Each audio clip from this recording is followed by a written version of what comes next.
நான் பக்கத்து ஊர் தான், முத்தங்குடிங்கன்னா நான் பக்கத்து ஊரில் தான் இருந்திருக்கேன். அடிக்கடி கிராஸ் பண்ணி போவேன். ஆனால் இவ்வளோ பெரிய காலேஜ் இதுக்குள்ளே இருக்குன்னு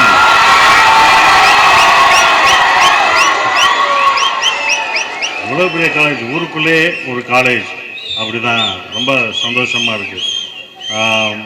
இப்படி ஒரு காலேஜ் நான் கேள்விப்பட்டிருக்கேன். ஏன்னா நான் உள்ளே வர்றதுக்கான எங்களுக்கு வாய்ப்பு கிடையாது.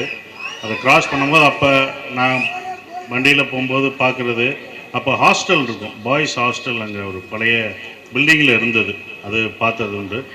இப்போ உள்ளே வரும்போது இவ்வளோ காலேஜ் என்னப்பா மதுரைக்குள்ளே மறைச்சி வச்சுருக்காங்க அப்படின்ற மாதிரி தான். ஆஹா, ஏன்னா கேள்விப்பட்டிருக்கோம் இப்படி ஒரு காலேஜ் இருக்குன்ட்டு. பொதுவாக கல்லூரிகளுக்கு போனால் நிறையா பேசணும், நான் பேசலாம் மாட்டேன் அப்படின்ற ஒரு விஷயம்னால எங்கேயும் போகிறதில்ல. ஏன்னா நிறையா புத்திமதி சொல்லணும், நிறையா அட்வைஸ் சொல்லணும், வாங்க வளரணும் அப்படின்லாம் சொல்லணும். அது நமக்கு வராது, அதெல்லாம் பேச்சாளரை தான் பேசணும் அப்படின்னு நான் சொல்லிட்டுருக்கேன். கார்த்திக் சேர்மன் கூப்பிட்டப்ப குறிப்பாக என்னை இங்கே வந்து அழைச்சிட்டுலாம் வரலை, இழுத்துட்டு வந்திருக்காங்க தான் சொல்லணும். ஏன்னா அவருடைய நண்பர் கண்ணன், ஆனந்தபுரனில் இருந்தார் கண்ணன் சார்னு, அவருக்கு நண்பர், நண்பன் எனக்கும் நண்பனை மாதிரி அப்படி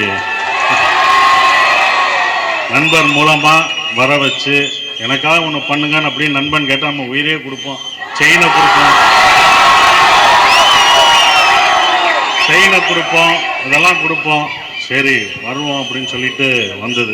அவர் நண்பர் எனக்கு நண்பர்னால அவர் என்கிட்ட உதவியே கேட்டதில்லை. ஒன்று இந்த காலேஜுக்கு போங்க அப்படின்னாரு.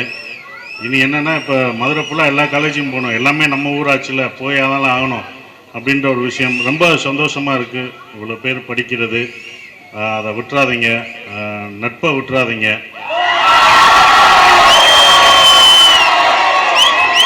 நான் சொல்லுவேன், நட்புக்கு ரொம்ப நான் இது கொடுப்பேன். அது என் படத்திலே வரும், குத்துனது